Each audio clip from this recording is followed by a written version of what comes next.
Hi guys. Galing ko lang pala guys sa Aldi. Tapos lumaratsa ako dito sa Alabahan. Kasi kasi wala pala akong sabon na pang puti. Wala akong makita pang puti doon. Kaya ito na lang binili ko pang sports. Tayo maglaba. Nandito na yung puting mga damit. So,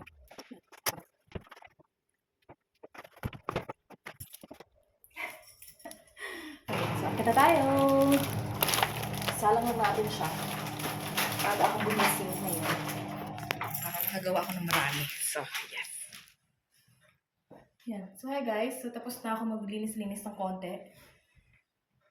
Sa bahay namin, nagano na ako vacuum. Ngayon naman ay magmamap tayo. Diba? Nakaganto ako. Wala kaming pasok ngayon guys. Happy Tuesday pala! Tuesday na. Nandito yung aking sinampay oh. Nilabahan ko kagahapon. Tapos, may sinalang ako doon di ba mga puti. Sasampay ko rin mamaya. Dito rin.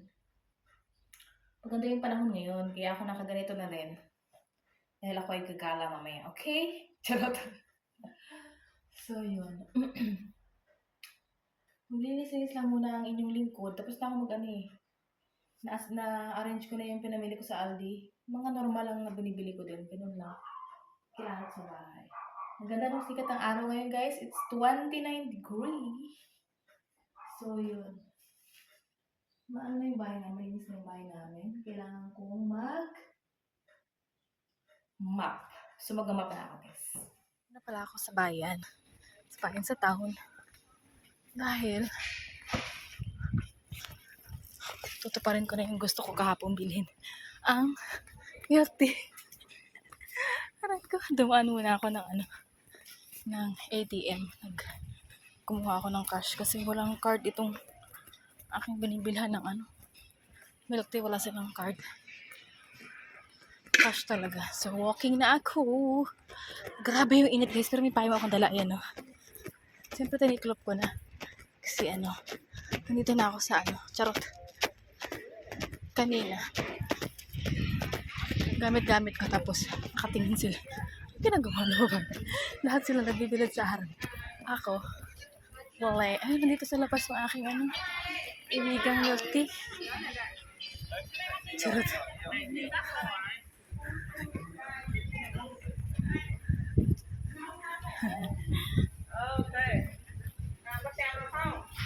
Hatid din lang muna yung kanyang alaga siya doon hawak-hawak na ba. Sige, punta ako. Sabi, sumasinasay niya sa akin.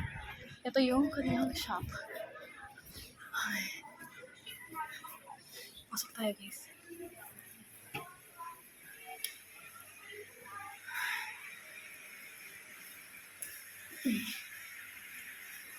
Ganda ng balloons. Lagi naman balloons oh. Ganda. Sorry.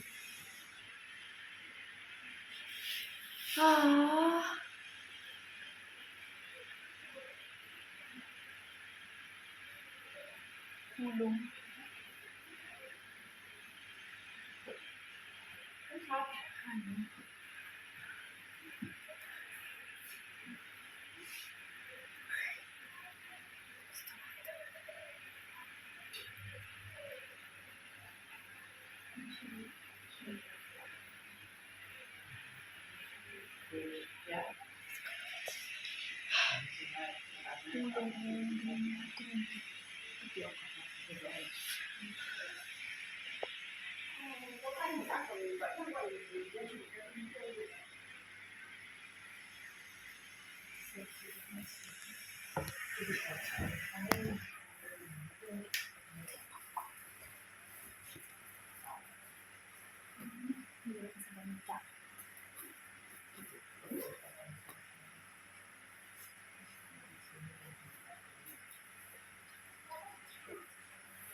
Tapos na ako doon sa dalawa ang binili ko para bukas.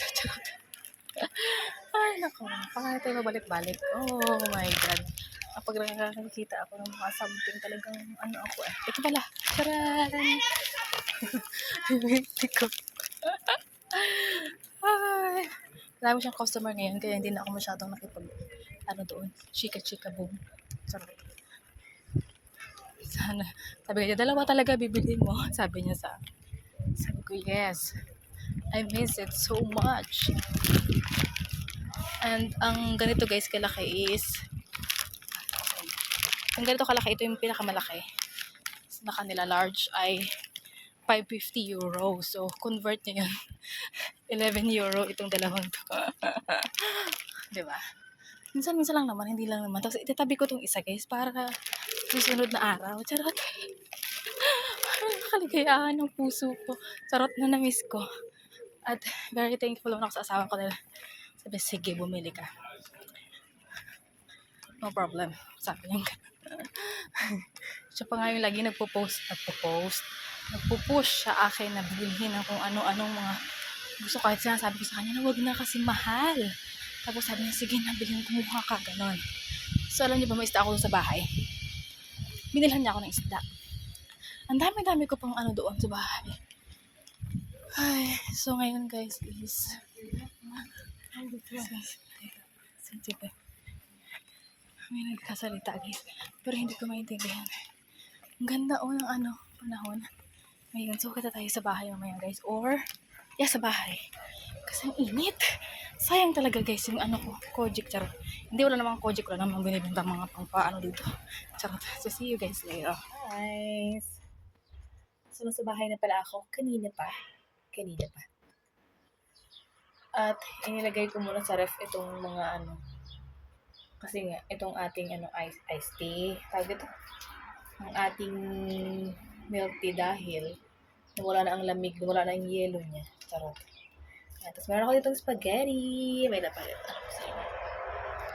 Ayan, may spaghetti ako dito. Niluto ko pa yan. Dito ako ngayon sa balkon. Pahinga lang ako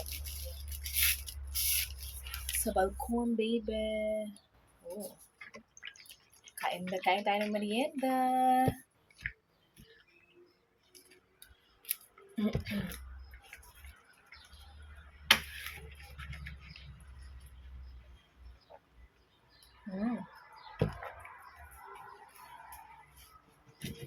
Talagang ang pagtaba natin ay hindi mapipigilan kakakain.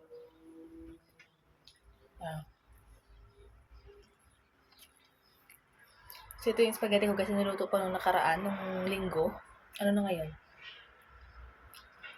Martes. Hindi pa naman masyadong matagal.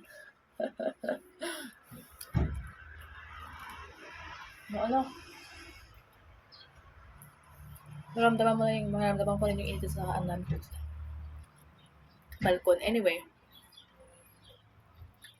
Anong oras na?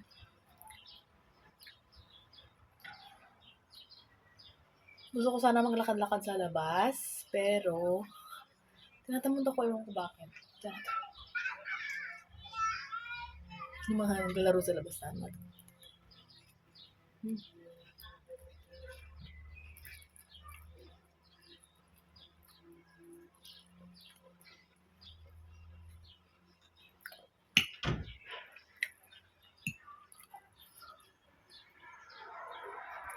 Wala akong masyadong ganap ngayon kasi wala akong mapasok. Bahay lang ako.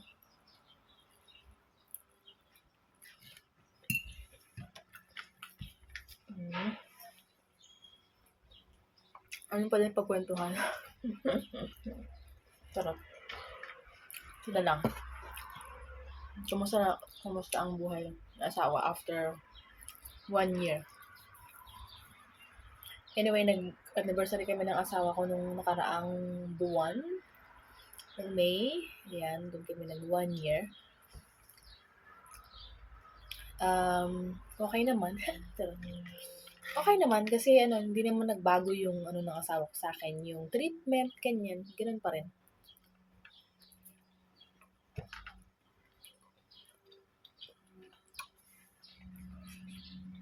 Pero thankful ako sa kanya kasi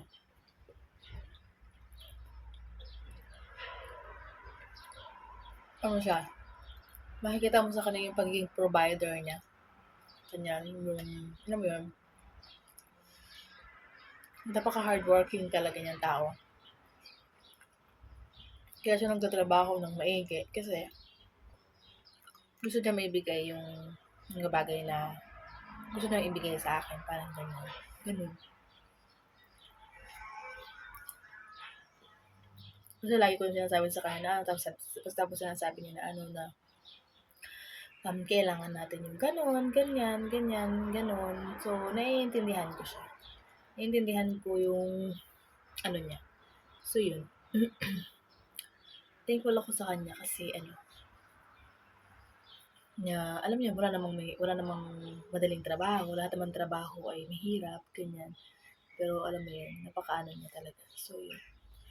Yung buhay may asawa is hindi ganun naman talaga kadali. Or, halimbawa, hindi laging happy-happy lang, ganyan. Pero ganun talaga, kasama yun sa buhay, ganyan. So, yun. At, yes, so far so good. So far so good. At, yun talaga nagdadasal ko na wag siya magbago, ganyan. Ganyan.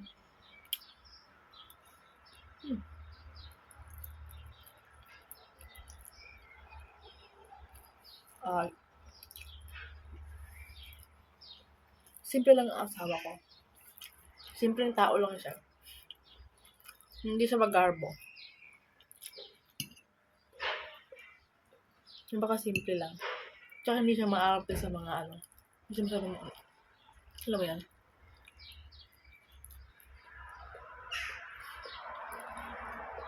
At sa ano din niya, sa pamilya niya, dito, maayos yung relasyon. Ganun.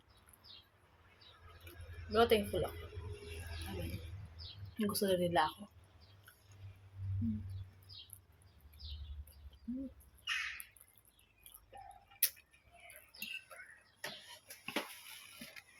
So, yun.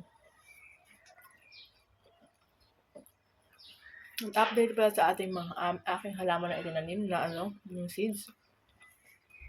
Ayun yung isa guys, may na siya. Yung bulaklak na iba-iba nga yung bulaklak niya. Siguro, parang okay siguro silang ilagay sa sa yung ibang yung madaming dahon, madaming lupa. Para kasi naikig. Yung pumayat, ayun may iba-iba, may puti, may violet, may blue. Papakita ko sa inyo mamaya kung malapitan. Tapos itong dito sa kabila guys is, ewan ko ano nangyayari sa kanila. Pero parang mag-aaw na siya, magkakabulaklak na siya. Siguro dahil sobrang dami nila, yung parang crowded sila dun sa taniman. Parang ganyan. Wala kasi akong taniman. Parang ganun. So, yun. Pakita ko sa inyo mamaya. Kain tayo. So far, so good. Ganun. So, yun. Ang school ko naman is mag-end yung school ko this August. Doon ako mag-exam na. At yes, praying and hoping for the best na makapasa makapasa sa exam. Kasi yun talaga ang kailangan yun talaga yung goal ko, makapasa sa exam. Kasi yun yung requirements ko. So yun, kailangan talaga. So, laban. Oh, thank you Lord. Ginagawa ko naman ang best ko. Ginagawa ko ang best ko sa lahat ng ginagawa ko. Ganyan. So yun. Blue. Ito blue. Tapos may puti. Ito yung puti Puti. Wait lang. Puti. Tapos ito yung tinan mo na. Parang naikik nga. Ang dry. Parang